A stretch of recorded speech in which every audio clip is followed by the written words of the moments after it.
What's up everyone, Jamie here with The Good Food Chef, and today we're gonna make a spicy garlic prawn linguini. Now the recipe itself is fairly basic, but I'm just gonna show you a couple little things that'll sort of elevate your game the next time you wanna make a pasta. This dish is perfect for when you get home from work and wanna whip up something quick and healthy.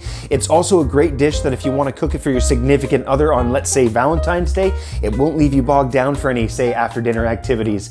If you hadn't already done so, make sure you hit that subscribe button, turn on notifications because I make weekly videos just for you, and of course share the video with anyone that you know that wants to learn how to cook or that just simply likes the cooking videos. I'm Jamie with The Good Food Chef. Let's get this.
Thanks for watching today's video, everyone. I hope you really did enjoy it, and I do hope that this recipe ends up on your menu at some point. If you hadn't already done so, make sure you hit that subscribe button, turn on notifications, and of course, share the video with anyone that you know that wants to learn how to cook. I'm Jamie with The Good Food Chef. Happy Valentine's Day, everyone. Stay safe.